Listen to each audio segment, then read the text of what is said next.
बोलो जयकारा बोल मेरे श्री गुरु महाराज की जय। सभी गुरुमुख प्रेमियों से सप्रेम जय सच्चिदानंद। बृहदारण्यकोपनिषद में वर्णन है कि तमसो मां ज्योतिर्गमय, यानी मुझे अंधकार से प्रकाश की ओर ले चलो। यहाँ ये सवाल पैदा होता है कि मनुष्य ये प्रार्थना तो कर रहा है, परंतु उसे अंधकार से निकालकर प्रकाश की ओर ले जाएगा कौन? कौन प्रकाश दिखाएगा? कौन प्रकाश दिखाता है? और फिर अंधकार क्या है? अंधकार कहाँ है और प्रकाश कहाँ है? संत सहजोबाई जी वचन फरमाते हैं कि साध संग में चांदना सकल अंधेरा और सहजो दुर्लभ पाइए सत्संगत में ठोर। संतों सत्पुरुषों की संगत में ही प्रकाश यानी ज्ञान का प्रकाश है, और बाकी सब जगह अज्ञान का अंधकार छाया हुआ है, फैला हुआ है। पर संत सहजोबाई जी का कथन है कि सत्संगत में ठोर मिल जाना बहुत ही दुर्लभ है। अगर किसी को मिली है, मिल रही है, मिल जाती है संगत संतों की, तो वो सौभाग्य की निशानी है, बड़े ही ऊंचे भागों की निशानी है। प्रकाश और अंधकार की हम चर्चा कर रहे हैं कि प्रभु के चरणों में ये प्रार्थना की गई जीव के द्वारा कि मुझे अंधकार से प्रकाश की ओर ले चलो। प्रकाश की अभिलाषा मनुष्य के अंदर क्यों है? क्यों चाहता है प्रकाश? क्या दुनिया में प्रकाश की कमी है? हम अपने घर में इतने प्रकाश को लिए हुए हैं, बाहर गली मोहल्ले में जाते हैं तो खंबे खंबे पर लाइटें लगी होती है। अगर एक देश, एक शहर से दूसरे शहर पर बाई रोड अगर अपनी सवारी के दौरान फोर व्हीलर पे, टू व्हीलर पे, रेलगाड़ी में, बस में, किसी भी प्रकार का सफ़र करते हैं, रात हो दिन हो, कुछ कुछ जगहों पर घना जंगल होने के कारण अंधकार होता है, लेकिन जिस ट्रेन से हम जा रहे हैं, जिस रास्ते पर जा रहे हैं, उस रास्ते पर चलने के लिए तो पर्याप्त मात्रा में प्रकाश है, तभी तो सफ़र हो रहा है। अगर हम कार में सवार हैं, सड़क पर कहीं अंधेरा हो भी सही, लेकिन हमारे पास तो प्रकाश है ना, उसी प्रकाश के प्रतिबिंब के पीछे जा रहे, प्रकाश के दायरे में ही तो हमारा सफ़र हो रहा है। यानी प्रकाश के बिना सफ़र नहीं हो सकता। अगर हमारी गाड़ी में भी लाइट ना हो, सड़क पर भी लाइट ना हो, गुप्त अंधेरा हो, तो फिर कहाँ चलेंगे, कहाँ पहुँचेंगे? सड़क का पता नहीं लगेगा, मंजिल का पता नहीं लगेगा। जीव जो प्रकाश की अभिलाषा करता है, क्यों करता है? क्योंकि प्रकाश सबको प्यारा है। इसीलिए आनंद और खुशी के अवसर पर हम देखते हैं, हमारे घर में भी अगर कोई ऐसा अवसर होता है, कोई खुशी का दिन होता है, कोई ब्याह है, शादी है, कोई जन्मदिन है, तो खूब प्रकाश करते हैं अपने घर में। और इसके उलट अंधकार जो है वो किसी को किसी भी सूरत में प्यारा नहीं है। अंधकार से कोई खुश नहीं। इसलिए अंधकार को दुख और शोक का निशान माना जाता है। जहाँ शोक का वातावरण हो वहाँ रोशनी अलग से नहीं की जाती, केवल ज़रूरत मात्र की ही रोशनी वहाँ होती है। और ये प्रकाश का बहुत बड़ा साम्राज्य है, तो प्रकाश की बहुत बड़ी गहराई है। इसको ठीक से समझना, कितने प्रकार के प्रकाश हैं, कौन सा प्रकाश ये जीव मांग करता है, कौन से प्रकाश की कहाँ ज़रूरत पड़ती है। बाहरी शारीरिक सफ़र के लिए जो प्रकाश हमें चाहिए, उस प्रकाश के बिना वो सफ़र नहीं होता। तो ये जो जीव मांग कर रहा है प्रकाश की एक भक्ति की राह पर, तो ये कुछ और प्रकाश है। ये संतों महापुरुषों से ही समझा जा सकता है, हम समझ रहे हैं। रावण की मृत्यु के बाद उसके जो वहाँ रहन सहन का, उसके राज्य की स्थिति जो हुई उस वक़्त, उसका वर्णन करते हुए परम संत कबीर साहब जी ने अपने वचनों में फरमाए कि 1 लख पूत 1.25 लख नाती, तिस रावण के घर दिया न बाती। दूसरी बात प्रकाश और अंधकार के बारे में यह है कि प्रकाश में प्रत्येक वस्तु हमें स्पष्ट रूप से दिखाई देती है। यात्रा कर रहे हो तो रास्ता साफ दिखाई देता है, प्रकाश के कारण ही। और इसी कारण से गड्ढे में गिरने से, ठोकर खाने से कोई डर नहीं होता, क्योंकि उससे बचाव रहता है प्रकाश के कारण। यदि कोई और भी काम करना हो तो प्रकाश में ही अच्छी तरह से किया जा सकता है। और अगर अंधकार में करना पड़े तो अंधकार में कुछ दिखाई नहीं देता। यात्रा करते हुए भी ठोकर खाने का, गड्ढे में गिर जाने का या रास्ता भटक जाने का भय बना रहता है। अंधकार में क्योंकि कुछ दिखाई नहीं देता, इसलिए कोई भी काम अंधकार में ठीक से हो ही नहीं सकता। इसके अलावा अंधकार में किसी वस्तु की पहचान भी नहीं हो सकती, किसी को अच्छे से देखा नहीं जा सकता, समझा नहीं जा सकता। मनुष्य अक्सर वृक्ष के ठूंठ को भूत प्रेत और रस्सी को सांप समझ लेता है प्रकाश के कारण।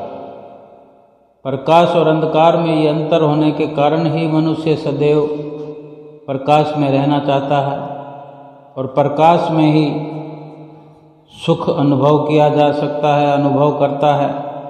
जबकि अंधकार में रहना उसे बहुत ही कष्टकारक मालूम पड़ता है। इसीलिए अंधकार में उसे रहना अच्छा नहीं लगता।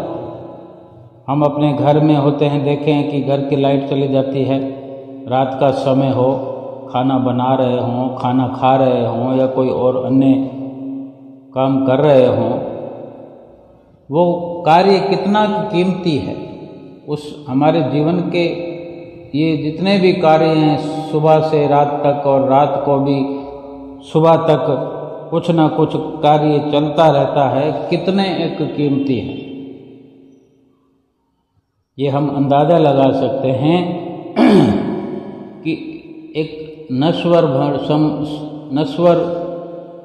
क्षणभंगुर संसार में और क्षणभंगुर जीवन में इन सामानों का महत्व जो है, इन कामों का जो महत्व है, ना के बराबर है। लेकिन कितनी ज़रूरत पड़ती है प्रकाश की, कि प्रकाश के बिना कोई कार्य हम करना नहीं चाहते, प्रकाश के बिना रहना नहीं चाहते।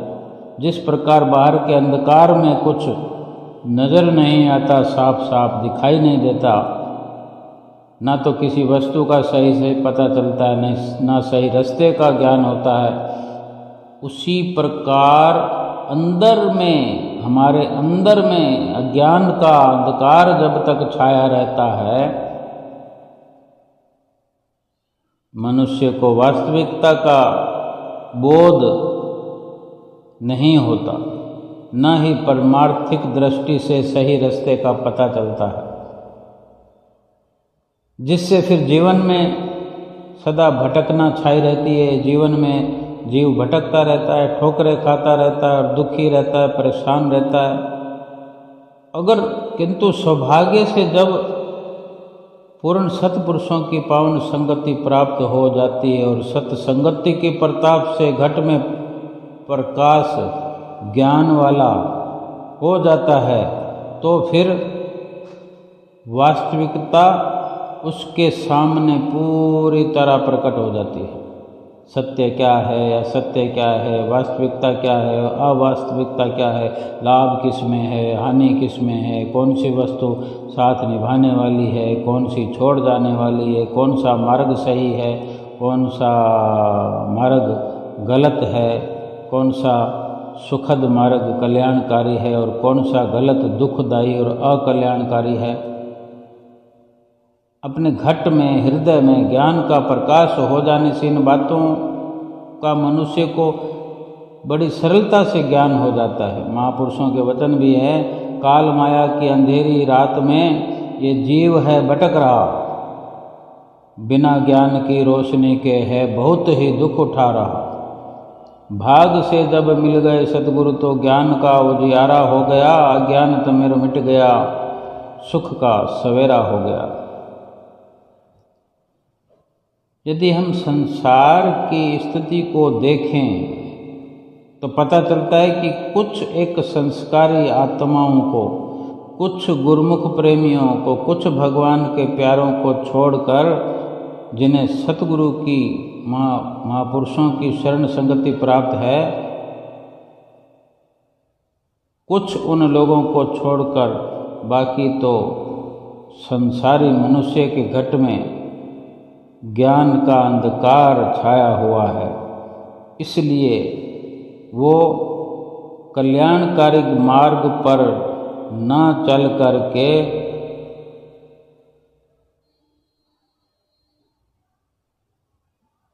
घट में विद्यमान इस अज्ञान अंधकार के कारण उसे, जो कि ज्ञान ही नहीं है, इसलिए वो सत्य को असत्य और असत्य को सत्य, असल को नकल तथा नकल को असल समझे बैठा है और उन्हीं पदार्थों के पीछे दिन रात भाग रहा है जो असत्य हैं, अस्थायी हैं, दुख देने वाली है।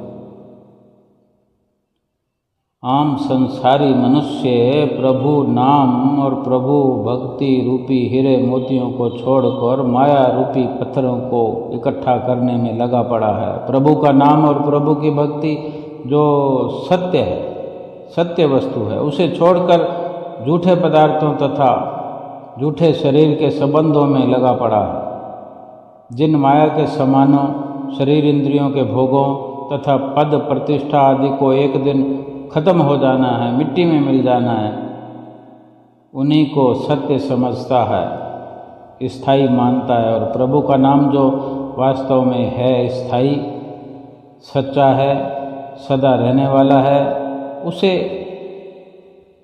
झूठा समझकर, अस्थायी समझकर उससे दूर भागता है, दूर भाग रहा है। जिन माया और मारा पदार्थों के लिए एक दिन इन सब पदार्थों को छोड़ जाना है, उनके लिए रात और दिन लगा हुआ है, मेहनत कर रहा है, पुरुषार्थ कर रहा है। प्रभु का नाम जो सदा साथ निभाने वाला है, लोक परलोक में संगी साथी बनने वाला है, उसे छोड़कर बैठा हुआ।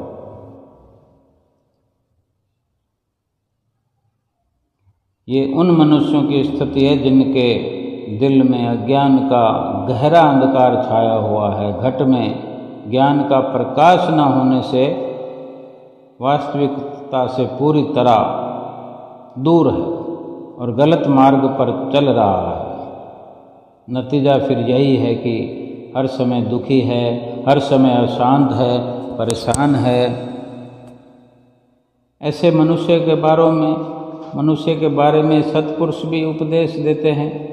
अंधकार सुख कब ही न सोई है, राजा रंग दो मिल रोई है। अंधकार सुख कब ही न सोई है, राजा रंग दो मिल रोई है। जौ पे रसना राम न कहिबो, उपजत बिनसत रोवत रहिबो। जस देखिए तरवर की छाया, प्राण गए कहु का की माया।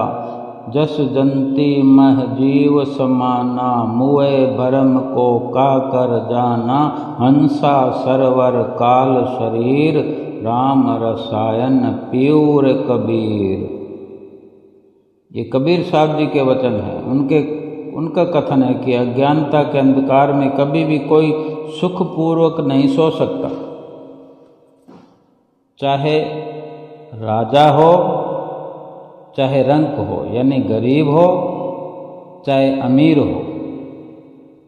वे सदा रोते ही रहते हैं, जीवन भर रोते रहते हैं, अर्थात दुखी रहते हैं, परेशान रहते हैं। यदि प्रभु के नाम का सुमरण नहीं करोगे तो आवागमन के चक्कर में फंसकर फिर बार बार जन्मते मरते रहोगे। ये महापुरुषों के वचन हैं। दुखी रहोगे और दुखी होते रहोगे। तरवर की छाया को देखो, जिस प्रकार वो सदा स्थिर नहीं रहती, टिक कर नहीं रहती छाया, उसी प्रकार माया और माया के पदार्थ भी सदा टिक कर नहीं रहते और साथ छोड़ जाते हैं। जब मनुष्य के प्राण निकल जाते हैं तो कहो ये माया या ये मायावी समान मायावी रिश्ते किसी का साथ निभाते हैं या किसी के साथ चले जाते हैं। किसी का साथ देने के लिए शमशान से आगे कोई जा सकता है? जहाँ प्राणी को जलाया जाता है तो क्या कोई किसी के साथ जल जाता है? सब जानते हैं कि मिट्टी मिट्टी में मिल गई, तो फिर उस पर अमल क्यों नहीं करते कि जब ये शरीर मिट्टी है और हमारी आंखों के सामने जल रहा है, आज ये शरीर जल रहा है तो कल हमारा भी शरीर जलाया जाएगा। तब हाथ में क्या लेकर हम जाएंगे? सब कुछ यहीं तो रह गया। हड्डियां रह जाती है, मांस को जला दिया जाता है, श्वास तो पहले ही, जीव तो पहले ही निकल के चला जाता है अपने गंतव्य स्थान पर अपने कर्मों के लेखे जोखे के अनुसार। और शरीर को चाहे कोई 2 घंटे 4 घंटे 6 घंटे अपनी व्यवस्था करने तक 1 दिन 2 दिन रखा जाता है, फिर उसको जलाना ही जलाना है। और सब देखते हैं हम, इस प्रकार के दृश्य हर कोई देख चुका है, देखता रहता है, बार बार देखता है। जब कोई किसी का साथ दे ही नहीं सकता, कोई किसी का है ही नहीं, जिस प्रकार किसी वाद्य यंत्र में कोई जीवन नहीं होता, चाहे ढोलक बजती हो, हारमोनियम बजता हो, तंदूरा बजता हो, जिसमें से आवाज़ें निकलती है,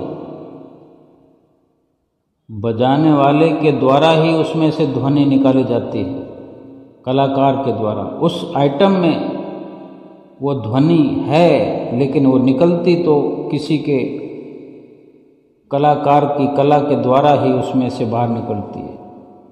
इसी प्रकार ये शरीर भी जो है ना, ये यंत्र है। इसको हारमोनियम कह लें, बाजा कह लें, ढोलक कह लें, तंबूरा कह लें, कुछ भी कह लें। जिस तरह वो वाद्य यंत्र जड़ वस्तु है, एक सामान है, ये शरीर भी सामान ही समझ लो। अगर जीवात्मा इससे निकल जाती है तो ये शरीर तो उन सामानों से भी कितना गया गुजरा है। जीवात्मा जो हमारे भीतर है, उसी से सब कार्य क्रिया इस शरीर के द्वारा होती नजर आती है। जैसे बजाने वाला किसी भी यंत्र से अपने हाथ हटा लेता, हारमोनियम बजाने वाला जिससे धुन निकलती हो, हाथ ऊपर कर ले, हाथ हटा ले तो तुरंत ध्वनि बंद हो जाती है। फिर ध्वनि कहाँ चली जाती है ये कोई नहीं कह सकता। उसी प्रकार जब मनुष्य मृत्यु को प्राप्त होता है, अर्थात जीवात्मा शरीर से निकल जाती है, अलग हो जाती है, तो फिर कोई ये भेद नहीं जानता कि जीव कहाँ गया।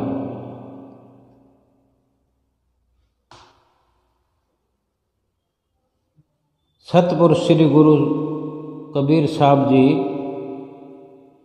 सुंदर वचनों में कथन करते हैं कि हंस अर्थात जीवात्मा और शरीर, ये दोनों अलग अलग चीज़ें हैं और दोनों का ठिकाना अलग अलग है। जीव आत्मा चेतन है और चेतन चूँकि परमात्मा का अंश है, इसलिए उसका वास्तविक ठिकाना मानसरोवर यानी परमात्मा का धाम। और ये शरीर 5 तत्वों का पुतला होने से जड़ है, जड़ वस्तु है, उसका ठिकाना काल है। इसलिए मनुष्य परमात्मा के नाम का रसायन पियो,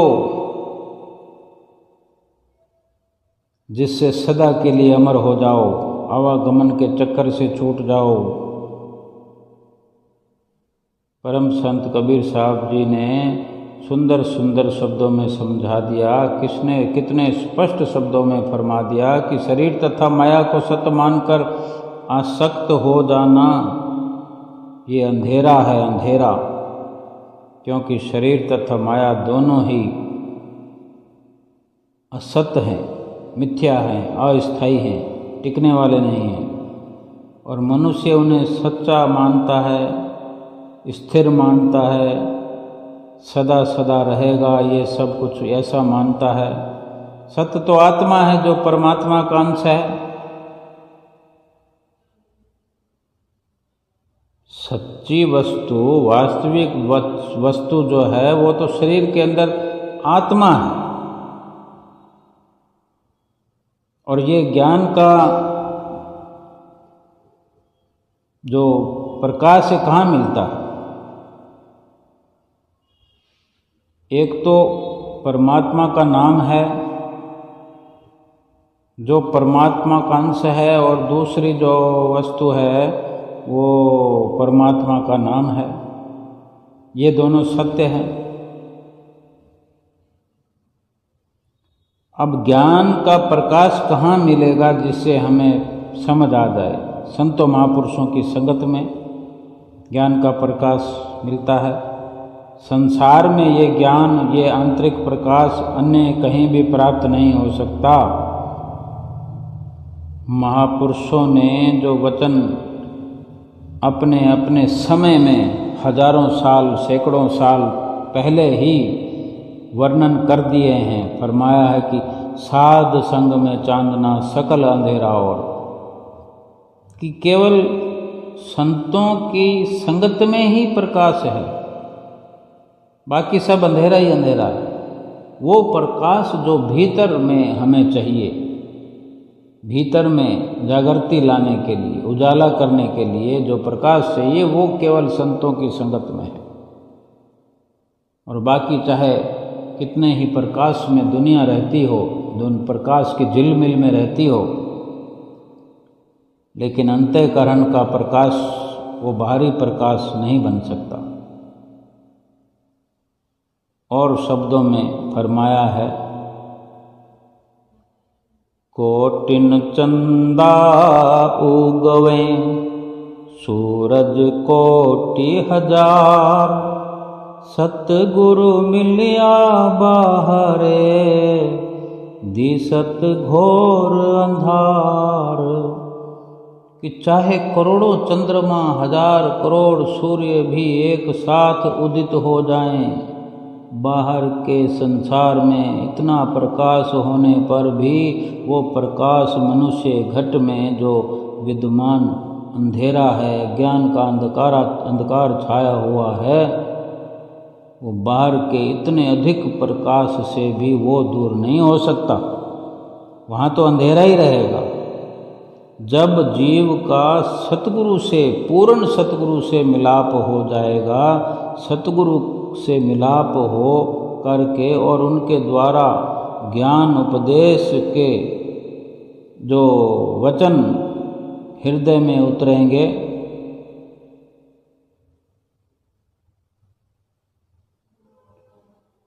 तभी प्रकाश हृदय के अंदर हो सकता है और वहाँ छाया हुआ अंधकार मिट सकता है। नहीं तो जीव सदा अंधकार में भटकता रहेगा। श्री गुरु नानक देव जी महाराज ने भी वचन फरमाए हैं कि जय सो चंदा उग वही, सूरज चढ़े 1000, एते चानन होंदियाँ गुरु बिन घोर अंधार। 100 चंद्रमा उदित हो जाएं, 1000 सूर्य आलोकित हो जाएं, तो भी संसार में इतना प्रकाश होते हुए भी सतगुरु की कृपा के बिना मनुष्य के घट में ज्ञान का प्रकाश नहीं होता। वहाँ अज्ञान का अंधकार छाया ही रहता है। सत्पुरुषों की इस प्रकार की वाणियों से ये साफ हो जाता है कि अंदर का प्रकाश यानी ज्ञान का प्रकाश तो परिपूर्ण सतगुरु की कृपा से प्राप्त होता है। उनके सदुपदेशों द्वारा ही मनुष्य को ज्ञान चक्षु प्राप्त होते हैं और उसके अंतर का अंधकार दूर होता है। भगवान श्री कृष्ण चंद्र जी महाराज अपने प्रिय भक्त अर्जुन के प्रति कथन करते हैं कि उस ज्ञान को तू तत्वदर्शी ज्ञानी पूर्ण सतगुरु के पास जाकर प्राप्त कर। उनको बड़े अच्छे से दंडवत प्रणाम करने से, उनकी सेवा करने से और सरलतापूर्वक बड़े प्रेम से भावपूर्ण सवाल करने से वे परमात्म तत्व को भली भांति जानने वाले ज्ञानी महापुरुष तुझे उस तत्व ज्ञान का उपदेश करेंगे।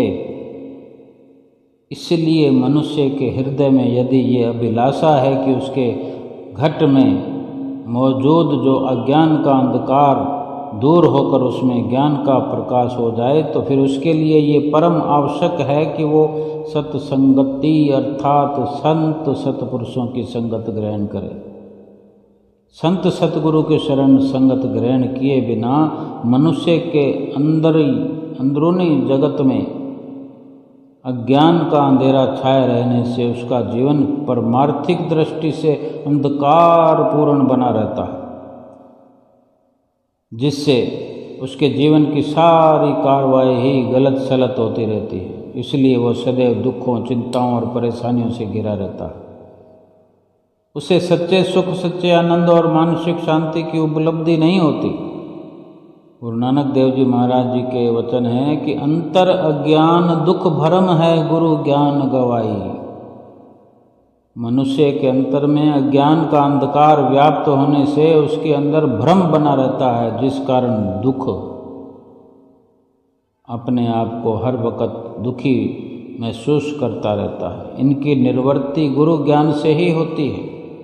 भ्रमों का निवारण हो जाता है, दुखों का निवारण हो जाता है, अंधकार मिट जाता है। इसीलिए कहा जाता है कि संत सतगुरु की शरण संगत मिल जाना बड़ा ही सौभाग्य है, सौभाग्य की निशानी है। क्योंकि संत सतगुरु से मिलाप होने का अर्थ है ज्ञान की आँख मिल जाना, घट में प्रकाश हो जाना, अपने घट में छाया हुआ अंधेरा मिट जाना।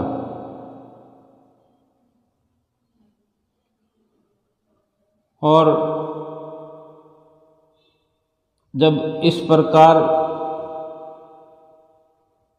ज्ञान का अंधकार मिट जाता है, प्रकाश हो जाता है, फिर विवेक विचार की दृष्टि प्राप्त हो जाती है, जिससे वो जो टेढ़ा मेढ़ा मार्ग नजर आता है अंधेरे के कारण, सही नहीं दिशा मिल जाती है। फिर गलत मार्ग छोड़कर सीधा और सही मार्ग अपना लेता है जीव। और ये तो सुनिश्चित है कि सीधा और सही मार्ग भक्ति और परमार्थ का ही है। दो ही मार्ग हैं, एक माया का और एक भक्ति का।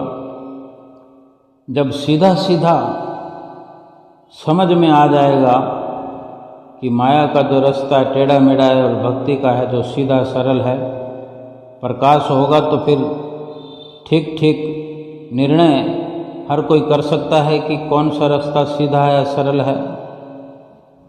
फिर भक्ति वाला रास्ता सीधा नजर आएगा, उसी पर फिर ये जीव चलता चला जाएगा। यही रास्ता कल्याणकारी है।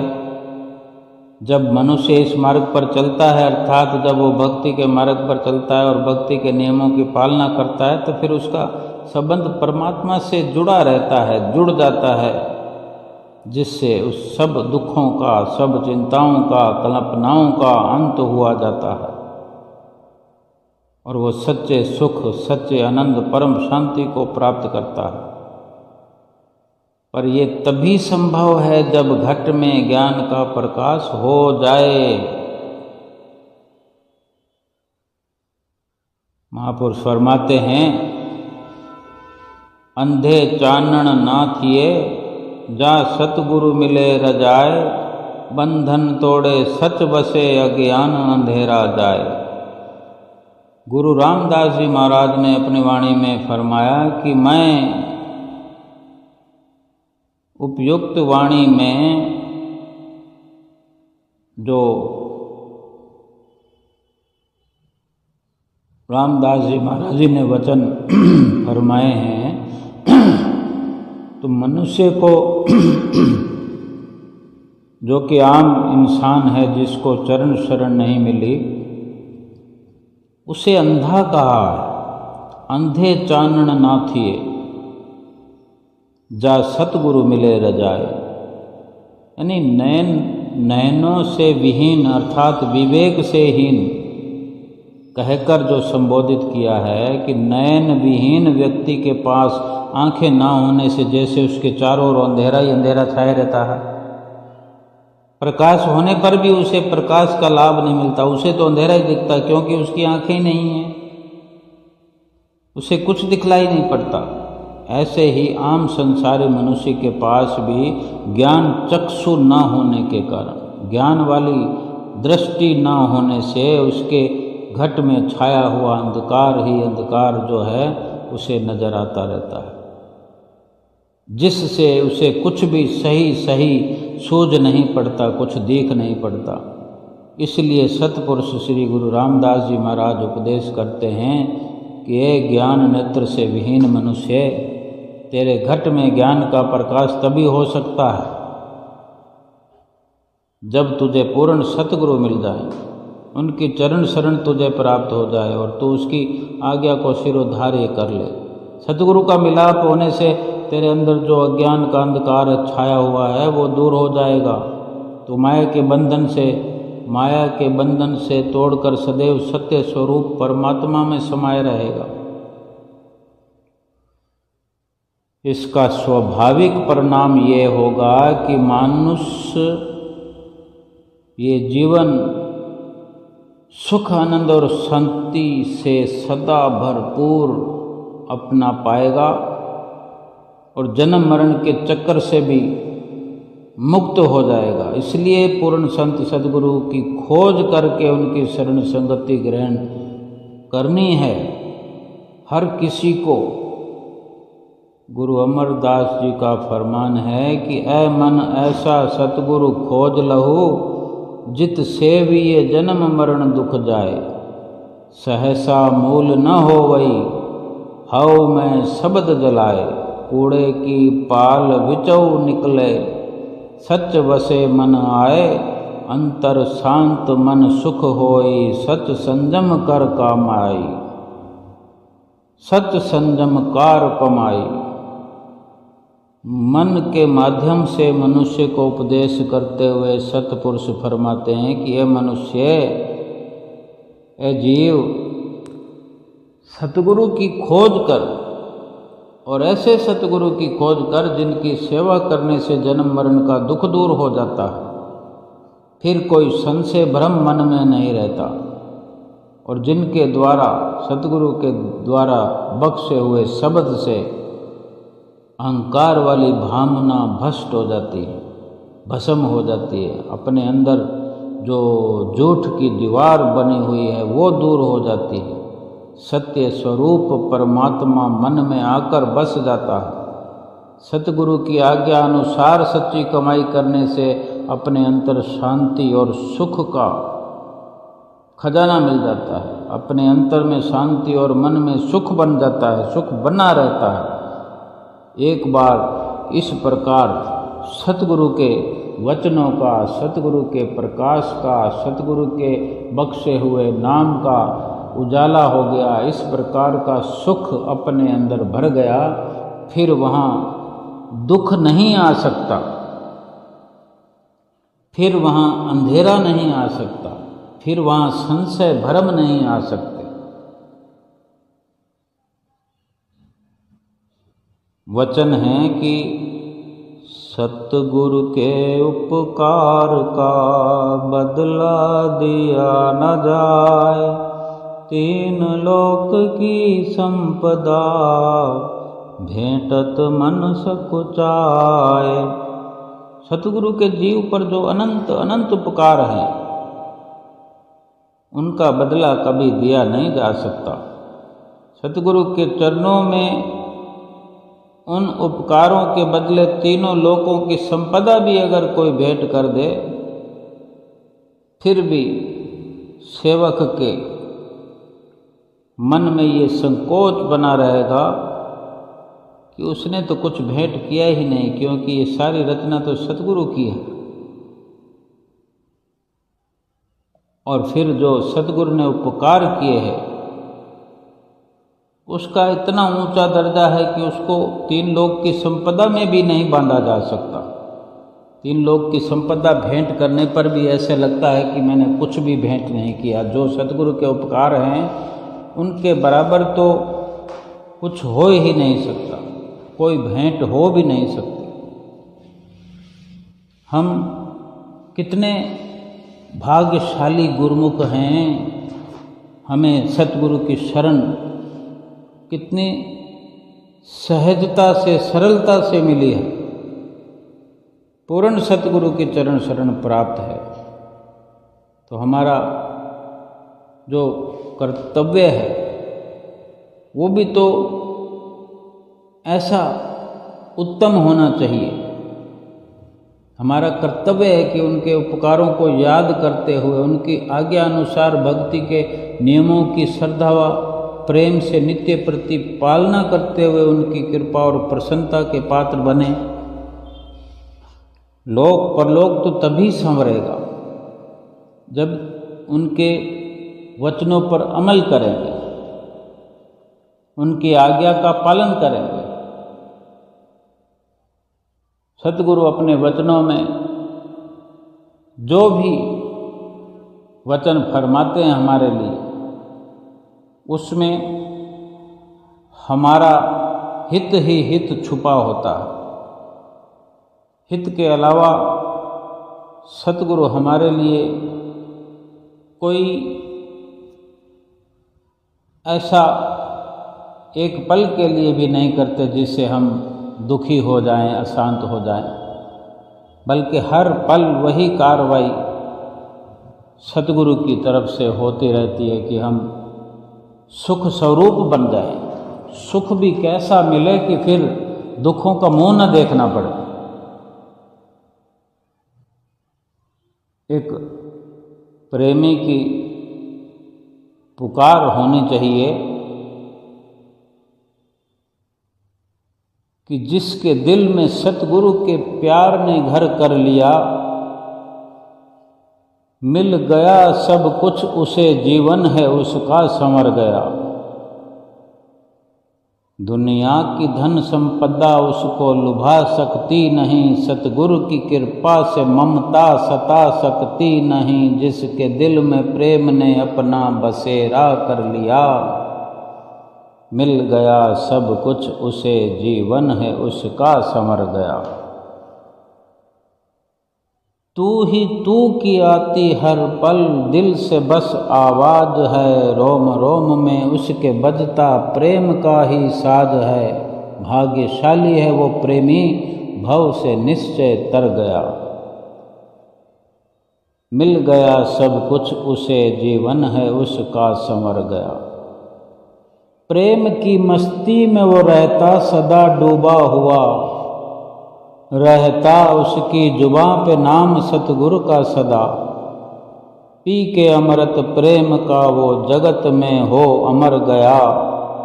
मिल गया सब कुछ उसे, जीवन है उसका संवर गया। प्रेम उसके दिल में बसता, जिस पे तुम कृपा करो। अपनी रहमत से प्रभु जिस दास की झोली भरो। भूल दुनिया को वो सतगुरु बन तेरा चाकर गया। मिल गया सब कुछ उसे, जीवन है उसका संवर गया।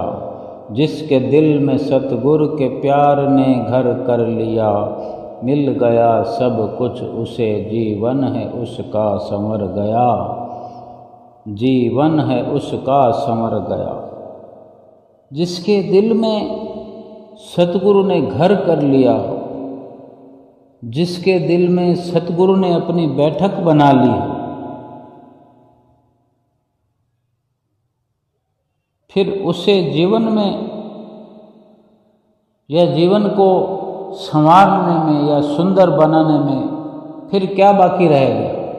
क्या सतगुरु यूं ही थोड़ी आकर बैठ जाते हैं? उनको बिठाने के लिए जो पुरुषार्थ करने होते हैं, वो पुरुषार्थ यत्न करने के बाद ही तो सतगुरु की बैठक हृदय में बनाई जाती है। सतगुरु तभी तो निवास करते हैं हृदय में कि हम अपने हृदय को साफ करेंगे, अपने हृदय में जो छल कपट समाये हैं उनको बाहर करेंगे, फिर दोबारा से छल कपट हम न करने का संकल्प लेंगे, नित्य नियमों की पालना करके, भजन भक्ति करके, सुमरन करके अपने हृदय को साफ सुथरा शुद्ध बनाएंगे। और फिर दुनिया की जो धन संपदा है, हमारा मन मोहित नहीं होगा, संसार पर हमारा मन फंसेगा नहीं। फिर दिल में केवल और केवल प्रेम ने डेरा डाल लिया, सतगुरु के प्रेम ने ही अपने हृदय में डेरा डाला हुआ हो, फिर वहाँ सतगुरु विराजमान होते हैं। हर वक्त जीव तू ही तू की